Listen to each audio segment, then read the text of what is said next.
Bonjour à tous et bienvenue sur le plateau des maternelles. Bonjour Nathalie. Bonjour Julia. Bonjour Elsa. Bonjour Julia. Bonjour Mathieu. Bonjour Julia. Bon Nathalie, on vous retrouve tout à l'heure pour une sélection de livres pour les petits et pour les grands. Qui peuvent être avec et oui. sans images. Avec et sans images. Pour petits avec images, grands, c'est voilà. Sans images. C'est ce que j'essaie de dire à mon fils. Bientôt il n'y aura plus d'images. Elsa, vous allez rebondir dans le cadre du forum sur les tablettes numériques dont Mathieu nous a déjà parlé dans une précédente chronique. Oui. C'est suite à ça justement. Justement, transfert d'informations. Alors, quant à vous, Mathieu, vous allez nous expliquer pourquoi les étoiles brillent dans le ciel. Oui, je pensais que c'était important de revenir sur ce point.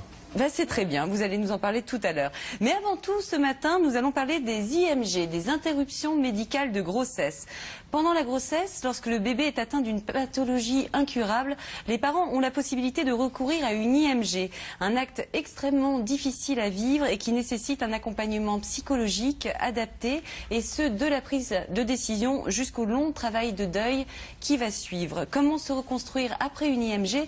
On en parle ce matin sur le plateau des maternelles. Bonjour Ophélie. Bonjour. Bonjour Marjorie. Bonjour. Merci infiniment d'être venue ce matin sur le plateau des maternelles. Vous allez nous expliquer comment vous avez vécu cette épreuve si particulière de l'interruption médicale de grossesse. Et bonjour Elisabeth Meunier. Bonjour. Merci de revenir nous voir.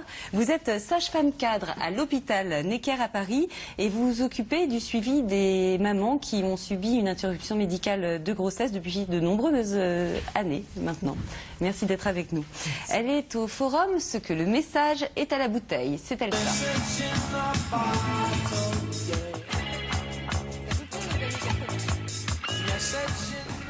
C'était bien ça. Bah, c'était bien, ouais. Sting. Oui. Ça vous plaît? J'adore Sting. Mais c'est pas Sting vraiment, c'est Police, non? C'est pareil. Ouais, d'accord, ok. Donc Police Pour et les Sting. puristes, je suis désolée. Hein. Non, mais ça passe très bien. C'est pas pareil du tout. Bon, les tablettes numériques. Oui, alors voilà, c'est un sujet effectivement qui a fait grand bruit suite à la chronique de Mathieu sur le forum, et notamment avec la parution aussi d'une étude, c'était concomitant à la parution de cette étude qui révélait que les enfants de moins de 12 ans étaient quand même 71% à utiliser très fréquemment les tablettes numériques. Oui, j'en parlais de ça justement. Oui, tout à fait. Surtout 76% des parents estimaient qu'en fait c'était plutôt une bonne chose. Ils étaient assez positifs. Ouais. Donc du coup, je me suis dit, c'est tout à fait un sujet approprié à diffuser sur le forum. Comme Noël arrive à grands pas, on va bien voir ce qui va se passer. Et du coup, les forumeuses ont été assez nombreuses à réagir. Et qu'est-ce qu'en pensent les mamans du coup? Alors, tout est parti de Sadaï qui, elle, venait d'acheter une tablette pour sa fille de moins de 2 ans et qui se demandait si finalement elle avait acheté la bonne. Donc, elle voulait échanger un peu avec les forumeuses. De moins de 2 ans? Oui. D'accord. Tout juste 2 ans en fait. Ouais. Donc, voilà, donc vraiment une petite tablette, pas forcément celle que vous aviez présentée qui était quand même un âge. Là, je l'ai présenté pour les jeunes aussi, mais je sais pas laquelle elle a acheté. Pour le coup, je peux pas, je vous le dirai en coulisses. Vous me direz ce que vous en pensez, on lui répondra ensemble. Je pense que c'est une bonne chose. Donc finalement, la discussion elle s'est transformée en véritable débat, à savoir quand est-ce qu'il faut vraiment commencer à utiliser une tablette? Est-ce qu'on doit vraiment utiliser une tablette? La question a été même un peu plus loin. Et puis qu'est-ce que ça apporte en fait à nos enfants que d'utiliser une tablette? Est-ce qu'il n'y a pas d'autres jeux d'enfants plus adaptés? Et du coup, 2 courants se sont vraiment opposés, mais tout ça dans une ambiance, comme d'habitude, hyper bienveillante, très conviviale, une vraie franche camaraderie sur le forum. Alors, Harry Croco, Sadaï, Cinda, Vreska, elle était plutôt pro-tablette, en disant, voilà, c'est l'avenir, donc il faut bien que nos enfants commencent à s'habituer, en fait, et puis s'habituent beaucoup plus vite que nous, d'ailleurs, à ces nouvelles technologies. Sachant que Vreska disait, moi, il y a un temps limité à la maison, d'autant plus qu'ils ne regardent pas du tout de dessins animés, donc ça vient un peu compenser, en fait, ce genre de choses. Eurulélia se montre, elle, contre les tablettes pour les petits, donc pour les 2-3 ans, elle est plutôt contre. Et puis elle préfère, faire travailler la motricité fine, parce qu'elle dit, voilà, c'est ça qui est important, d'être dans les jeux de motricité fine avant même de passer sur la tablette. Mais en revanche, elle est prête à prêter la sienne à sa fille quand elle sera un peu plus grande. Là-dessus, il n'y a pas de souci pour Eurulélia. Et puis papa 35 et autres 35 sont d'accord sur le sujet, ce qui est plutôt une bonne chose, puisque je vous rappelle que... Il y a Bisbille. Oui, bien sûr. Voilà. Bisbille. En expliquant que pour leur part, ils se sont très bien débrouillés sans apprentissage des nouvelles technologies, étant eux-mêmes plus jeunes, et qu'aujourd'hui ils sont tous les deux dans une branche très technologique et que ça les a pas empêchés justement d'aller plus avant.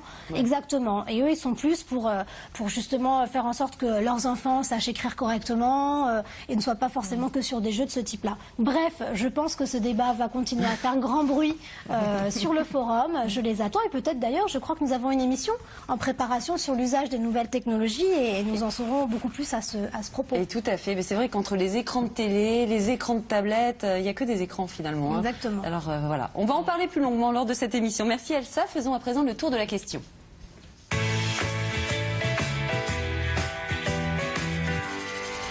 Chaque année, environ 6000 interruptions médicales de grossesse sont pratiquées lorsque le bébé est atteint d'une pathologie très grave et impossible à soigner. Comment les parents cheminent-ils vers cette décision?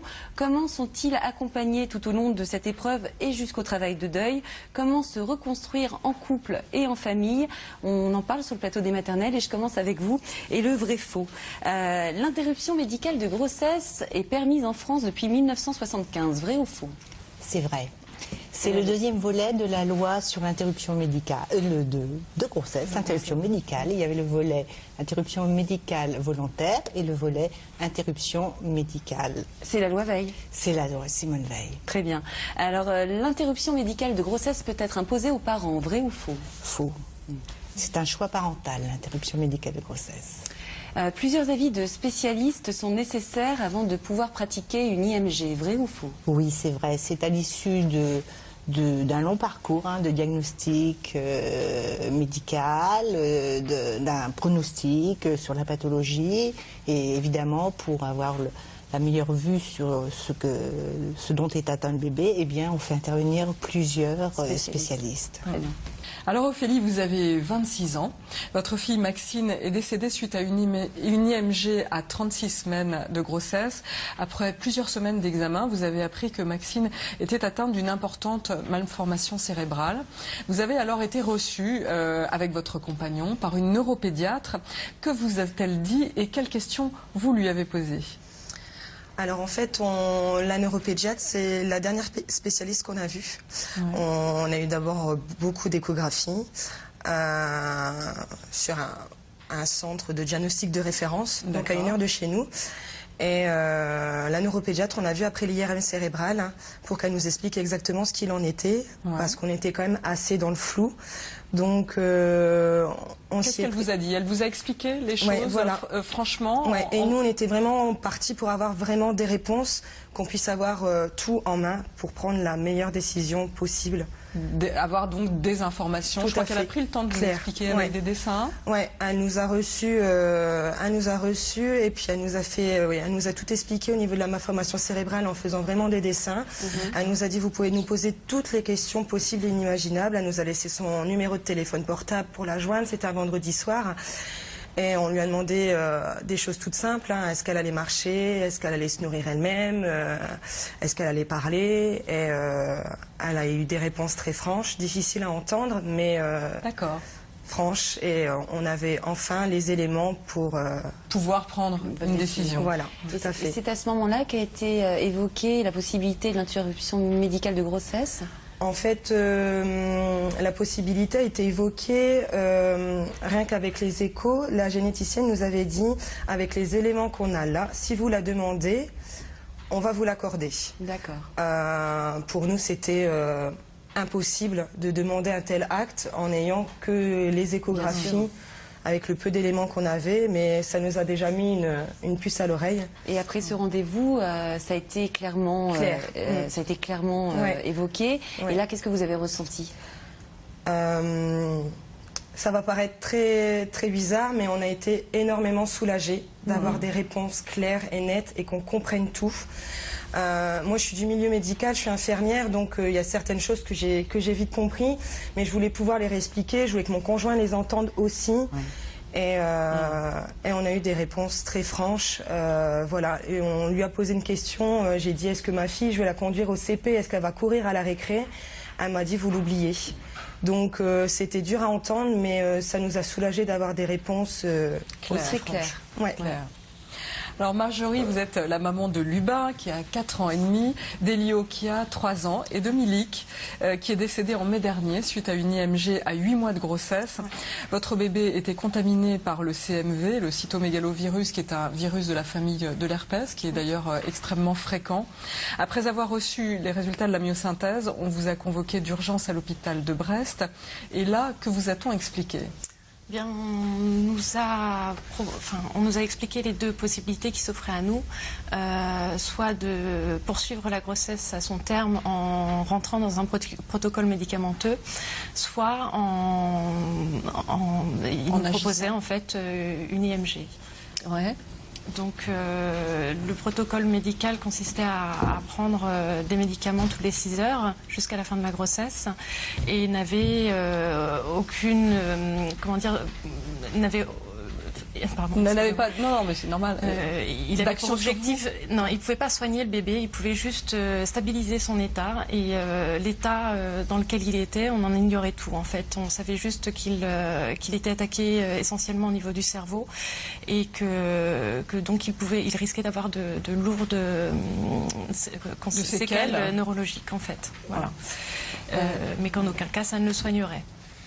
Donc on a plutôt, dans un premier temps, on est parti sur les deux solutions. C'est-à-dire que j'ai accepté le protocole médicamenteux et j'ai accepté la mise en place de l'IMG également. Dans un premier temps. Voilà.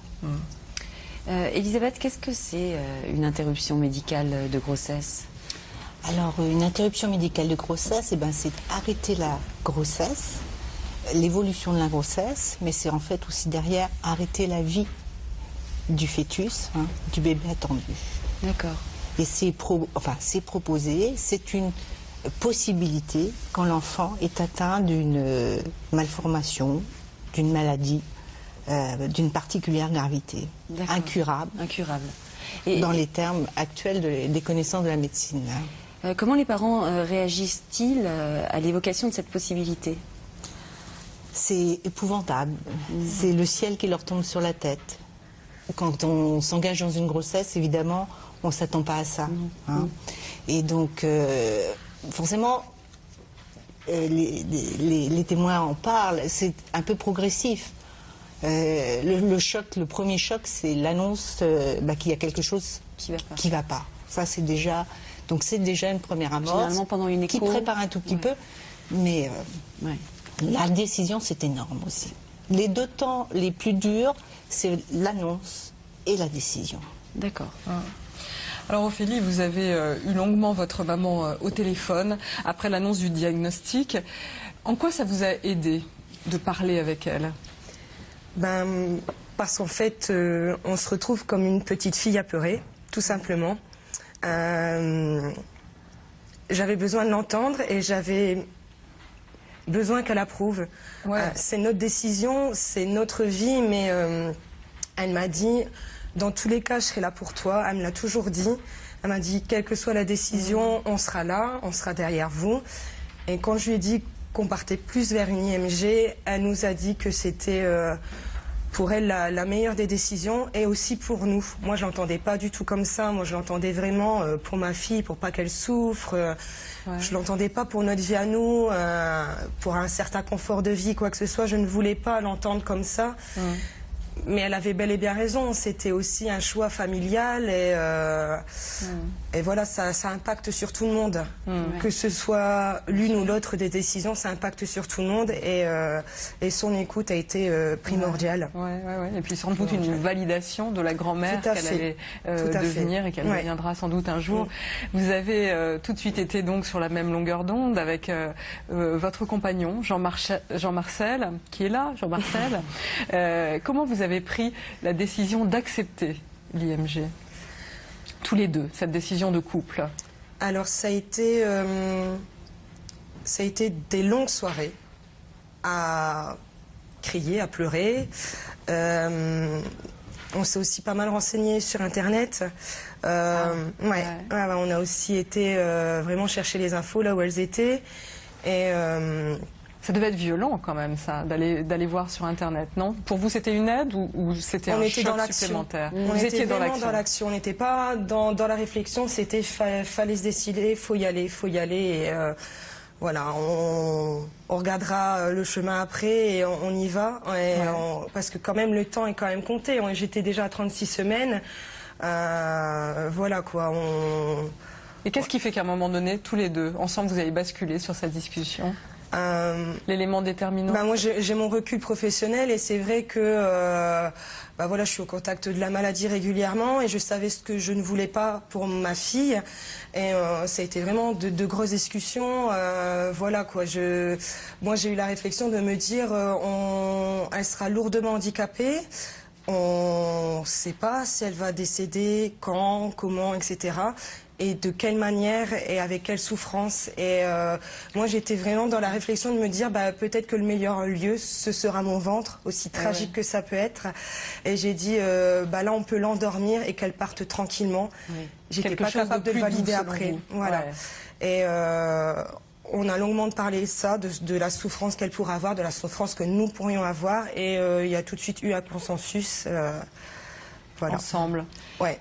Et heureusement.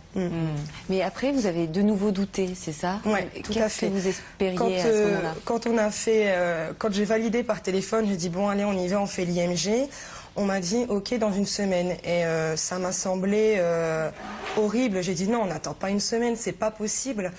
Et avec le recul, cette semaine était très utile, très nécessaire pour tout préparer et pendant 24 heures. J'ai dit non, on fait pas ça, l'instinct de survie, ne pas vouloir... J'ai dit non, on fait pas ça, je suis infirmière, je vais arrêter mon travail, la maison à étage, on va la revendre, on va prendre à plein pied, on va mettre à l'immédicalisé, on va déménager, se rapprocher du centre de référence. Et là, c'est mon conjoint qui... Jean-Marcel qui m'a dit, souviens-toi de tout ce que tu m'as dit. Et voilà, et heureusement qu'il a été là, parce que je partais vraiment me dire, il y a des progrès au niveau de la médecine tous les jours, on va trouver. Et, vous étiez dans l'espoir. On se raccroche. C'est l'ambivalence de toute façon. Et on cherche à se raccrocher à quelque chose. Marjorie, de votre côté, comment vous avez pris la décision de l'IMG avec votre compagnon, avec votre mari? C'était comme Ophélie, en fait, une longue réflexion. Quand on s'est retrouvé face à l'obstétricienne qui nous a expliqué les deux possibilités, on s'est posé la question de savoir si on serait capable d'assumer un enfant lourdement handicapé, si on serait capable d'assumer la mort aussi de cet enfant après la naissance, puisque c'était une possibilité liée au CMV. On s'est demandé si on pouvait aussi imposer un enfant lourdement handicapé à toute la famille, les grands-parents, les sœurs. Les autres enfants, bien sûr. Les autres enfants aussi, puisque les deux grands frères n'avaient pas forcément demandé à avoir un troisième petit frère. Et puis pour nous, c'était pas... on avait déjà deux autres jeunes enfants. Bien sûr, et ça risquait de déstabiliser très fortement votre vie de famille. Tout à fait. Et après, on se projette dans le futur. On se dit, quand il est bébé, effectivement, on peut porter un bébé, on peut s'en occuper, même s'il est lourdement handicapé, on peut l'aimer. Après, quand il grandit, quelle place pour lui dans la société? Pour nous, moi, de mon mètre 62, c'est quand il aura 25 ans, est-ce que je pourrai encore le porter? Est-ce que j'aurai des aides? C'est toute notre vie qui d'un seul coup bascule et qui d'un seul coup est mis en suspens en fait. Qu'est-ce qui a été le plus difficile à vivre une fois que vous avez pris cette décision? L'attente aussi. Puisqu'effectivement, on a mis, il y a une semaine, qui est un délai légal en fait de mise en place de l'IMG. Donc il a fallu qu'on attende. On s'est posé la question. Moi, il fallait quand même que j'aille faire mes courses avec mon gros ventre. Je croisais des gens qui me demandaient alors c'est pour bientôt maintenant. Et là, on les regarde et on dit oui, le terme est prévu le 26 juin. Et impossible de leur dire il y a un décalage. Écoutez, dans une semaine il va décéder, c'est pas possible. Donc c'est dur d'encaisser les regards bienveillants des gens sur son ventre, c'est dur d'avoir cet enfant encore en vie en soi, de préparer dans sa tête son décès, son enterrement, se dire dans quel caveau on va le mettre, et tout ça alors qu'il bouge dans son ventre. C'est inhumain en fait. C'est inhumain. C'est horrible. Ouais. Mon mari, le soir quand je me couchais près de lui, il me touchait plus, enfin il restait plus collé à moi parce qu'il supportait plus de sentir les mouvements du bébé dans mon ventre. La vie en vous, alors qu'il allait falloir l'éteindre, cette vie. Et en même temps, cette semaine, elle a été aussi utile parce que tout l'amour que j'avais pour lui, j'avais plus qu'une semaine pour la lui donner en fait. Donc, excusez-moi. Donc j'ai essayé d'en profiter au maximum aussi. Ouais, voilà. Vous lui avez parlé. De me toucher le ventre, de lui toucher la main, de lui dire à quel point on l'aimait et que cette décision, on la prenait pour lui. Ouais. Et Cette c'était semaine très utile, hein, comme pour vous, Ophélie. Ouais. Et c'est vrai que cette semaine-là, oui, on sort de chez nous. Et puis moi, je me souviens, on a voulu tout préparer au mieux. On s'est dit, bon, on a une semaine, mais on n'aura que cette rencontre-là. Et ce sera la première fois qu'on va se voir, mais aussi la dernière. Donc, on voulait faire les choses extrêmement bien. Donc, je suis sortie avec mon gros ventre dans un magasin pour acheter un petit body. Et puis là, on croise les gens avec notre gros ventre. Et puis, une femme enceinte, ça doit être épanoui, souriant. Et on arrive à la caisse. Vous avez la carte famille. Je me suis écroulée, quoi. J'ai couru au parking. J'ai dit à mon conjoint, tu payes. Je me suis écroulée parce que rien que ce mot famille, c'est insupportable. Tout s'effritait, tout partait, tout. Et c'est vrai que c'est difficile de porter la vie et sachant que ça va s'arrêter. On sait quand ça va s'arrêter. Et Elisabeth, comment les parents cheminent-ils vers cette décision? Ils cheminent difficilement et elles en témoignent très très bien. Et, mais bon, voilà, déjà, ils cheminent vers la décision déjà avec l'accompagnement de l'équipe, qui leur donne beaucoup d'informations. Et c'est vrai que quand il y a une décision d'interruption médicale de grossesse prise par les parents, on les contraint un tout petit peu à entendre beaucoup d'informations pour essayer de faciliter le vécu de cet événement très très douloureux et on leur explique comment ça va se passer et on leur explique un tas de choses, ce à quoi ils doivent penser. C'est assez inhumain de donner toutes ces informations parce qu'on sent qu'on est un peu persécutant. Mais ça procède aussi à l'élaboration de ce vécu et de ce cheminement vers cette décision. Donc c'est indispensable et on voit ça, on voit l'intérêt aujourd'hui parce qu'autrefois on leur donnait justement aucune explication. Et les femmes arrivaient très démunies, en désarroi complet et vivaient vraiment dans une grande solitude tout ça sans comment avoir élaboré quoi que ce soit autour de cet événement. Et c'était d'autant plus difficile à vivre après. Quoi. Alors justement, ce que vous disiez, pendant cette semaine, vous vous êtes servi de cette semaine pour élaborer quelque chose, comme le dit Elisabeth. Donc vous avez tenu à acheter un body. Qu'est-ce que vous avez fait d'autre? Alors, voilà le body. Donc on choisit en toute petite taille parce qu'elle était très très petite. Ça a été le premier signe d'appel d'ailleurs. On a voulu une médaille, je crois. Voilà, donc sa marraine qui est ma belle-sœur m'a offert une médaille qu'on a mise sur elle. Et je l'ai pas laissé partir avec, donc je la garde sur moi. Voilà, ma mère nous a offert un doudou, donc elle est partie avec le doudou. J'ai tout de suite été acheter le double, et puis comme ça, il me suit partout. On part en vacances. Il est là sur le plateau des maternelles d'ailleurs. Le sable, la neige, et maintenant le plateau des maternelles. Et on prépare l'appareil photo. Voilà. On se prépare comme à une naissance. Une couverture qui a été tricotée par ma sœur en toute urgence. La nuit. Et voilà, on dort avec son doudou, avec son body toute la semaine aussi pour caler nos odeurs. Voilà, on tire des photos de nous. Alors, par chez nous, on fait la fête, on fait le carnaval. Donc des photos de nous en carnavaleux, des photos de nous en vacances pour lui mettre un petit peu de bonheur, des photos du chien, puis plein de petits mots. Les éléments de la famille, de sa famille. Marjorie, une fois votre décision prise, l'obstétricienne vous a expliqué ce qui allait se passer, notamment que vous alliez devoir accoucher par voie basse. Comment vous avez réagi? Au début, j'ai trouvé ça très douloureux, toujours le même mot, inhumain en fait.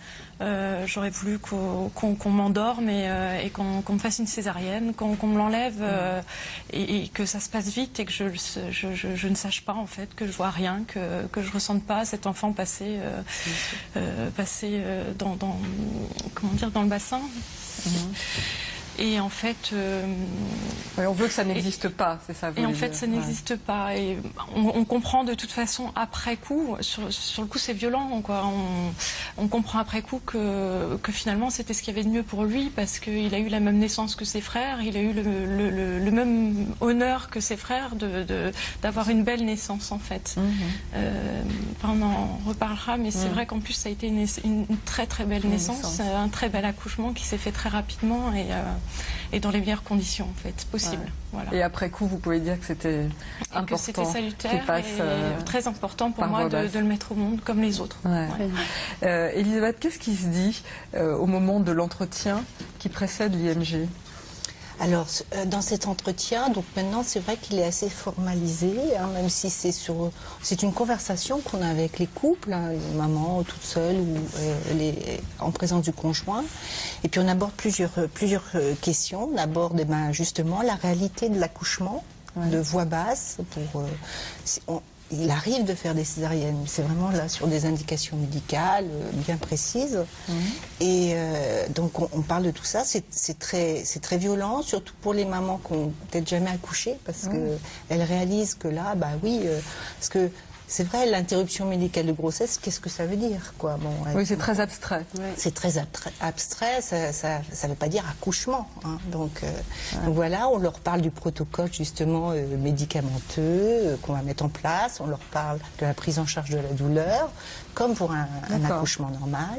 Et puis après, on parle des chemins possibles qu'ils vont pouvoir suivre pour vivre un peu ce moment-là. On appelle ça les rites d'accompagnement que les équipes proposent aux couples. Ça, c'est pour l'après, Elisabeth, non? Les rites d'accompagnement. Juste tout de suite après l'accouchement. Tout de suite après l'accouchement. Alors, dites-nous, l'IMG, comment ça se passe? L'IMG, eh bien, c'est d'abord une préparation de l'utérus. On utilise des molécules qui vont débloquer un peu le processus de la grossesse.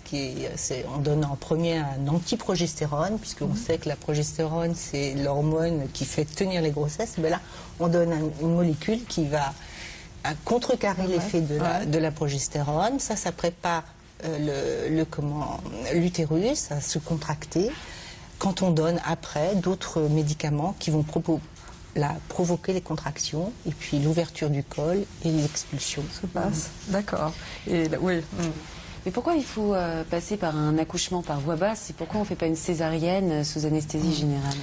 Alors, on ne fait pas de césarienne, d'abord parce que la césarienne est une intervention, une intervention chirurgicale, avec des risques importants, et puis qui vont donc risquer de donner un futur plus difficile à l'avenir obstétrical des femmes. Donc il n'y a aucune indication. Une césarienne, c'est une indication aussi médicale. Voilà. Donc l'accouchement par les voies naturelles, même pour un enfant décédé, est important. D'accord. Pour leur avenir. Pour leur avenir, Marjorie, vous avez eu un entretien avec une sage-femme qui était responsable des grossesses pathologiques. Vous dites qu'elle a été exceptionnelle, c'est votre mot, dans la préparation de cet acte. Pourquoi? Parce qu'elle a pris beaucoup de temps déjà avec nous. On a eu un long temps d'écoute avec elle. Elle a su aussi nous poser les questions sans... des questions assez brutales mais nécessaires et je pense que nous, ça nous a fait beaucoup de bien qu'on nous parle franchement de ce qui nous attendait. C'est-à-dire que elle nous a bien expliqué qu'après l'IMG, ça serait pas facile, qu'une IMG c'était pas anodin, que les réactions une fois sorties de l'hôpital allaient être assez violentes. Elle nous a aussi demandé, bien évidemment, si on était très entourés, ce qui était notre cas, heureusement. Et puis elle nous a expliqué vraiment toutes les étapes. Elle nous a donné des conseils pour pour notre deuil après. Elle nous a demandé si on récupérerait le corps, est-ce qu'on ferait... et à chaque fois qu'on lui disait ce qu'on allait faire, elle acquiesçait, elle validait un petit peu nos choix. Ouais. Et ça fait beaucoup de bien parce que c'est important que quelqu'un dise que ce qu'on va faire, c'est bien. C'est bien. Ouais. Voilà. Je crois qu'il y a la question des photos qui s'est posée, Oui. la photo du bébé. Oui.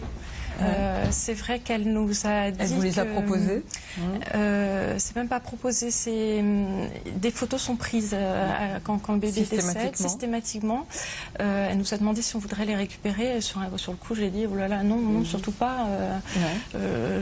Mon bébé est décédé en photo, c'est horrible. Je voudrais pas. Ouais. Et elle nous a expliqué qu'en fait, beaucoup de mamans sur le coup avaient cette réaction-là et que finalement après, c'est tout ce qui leur restait comme image de leur enfant. Et que beaucoup de femmes venaient les récupérer après. On avait le droit de le faire ou pas. De toute façon, elles seraient gardées dans notre dossier. Son dossier. On pouvait mettre 10 ans pour venir les récupérer. Si on voulait, elles seraient là.